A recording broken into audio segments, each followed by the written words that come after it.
This is how I plan to hunt this food plot, even though there's not a good tree to hunt out of. Sometimes some of the best places to hunt don't have a single huntable tree, and that's exactly the problem I'm faced with in this food plot right here. There's tons of shrubby trees like autumn olive and buckthorn, great deer cover, but not a single mature tree to hunt out of. There's some younger maples right on the field edge across the way here. I could get in those, but I'd be skyline and stick out like a sore thumb. Historically, the deer use this food plot a ton in October and November, so I want to make sure I have a great option to hunt out of. And that's where the ground blind comes in. I've identified a place to put this ground blind, and I've cut out a little spot in the woods to be able to tuck this thing in just right. And I chose that spot because it gives me good access without scaring a bunch of deer. And with the predominant wind, I'll be able to hunt this spot effectively without the deer winding me. This location also gives me great shot opportunities to just about any deer in this food plot. So I got my spot here cut out, and I just need to clear some branches and some sticks to make sure I have a clear area to work with. Well, this way I'll be able to tuck the blind in here, have great side cover. My access will be covered from behind, and that way nothing's gonna be able to get on the sides of me, nothing's gonna be able to get around back, and pretty excited to be able to hunt this spot and maybe, just maybe, bring my 2-year-old son out here to see some deer close up. So if you guys have tips on how to keep a 2-year-old quiet other than duct tape, let me know.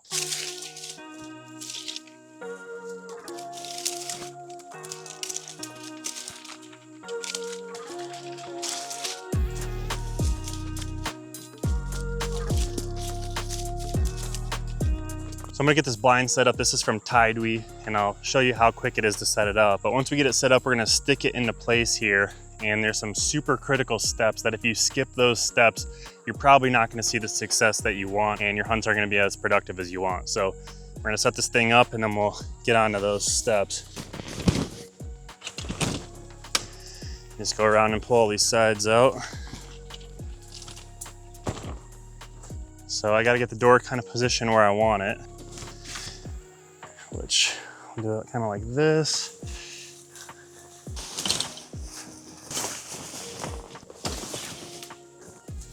All right, I think it's gonna be awesome. So I got this blind tucked in, and already it's starting to disappear, but we're gonna take it one step further. I already went through and I cut an access trail through the woods, and as I was cutting everything down, I piled it up so I could use those cuttings to brush this in. But what that access is gonna give me is a path to get in here, and hopefully, even if there's a deer feeding across this food plot, I'll be able to get set up in my blind without spooking them. Likewise, if I happen to be packing up and trying to get out of here as deer start to come in, I should be able to silently sneak out of here, not get seen, and not make the deer aware of my presence. But what we're gonna do here, we're gonna start brushing this in. We're gonna take some of these branches that I've cut and tuck them in. And one thing I really like about TideWe's blinds is it has brush loops where you can stick twigs and branches into, and it's gonna hold it there right where you want it. And this spot's kind of cool because it's already got stuff hanging over top, but what you don't want to do is just put brush in front. There's also loops up top, so I like to put things on top of my roof, kind of overhanging. And what you're trying to do is just break up the outline of the blind and add as much depth as possible. Deer pick out those nice straight edges really easily. So the more you can break that up, the more hidden you're gonna be.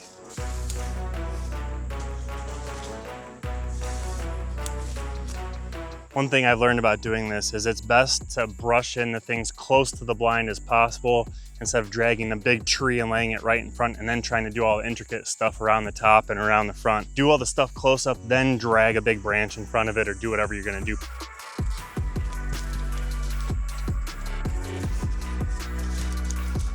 What we're gonna end up with is just our windows peeking through, and everything else is gonna be covered up. I've got a good start going. I'll show you when it's all finished.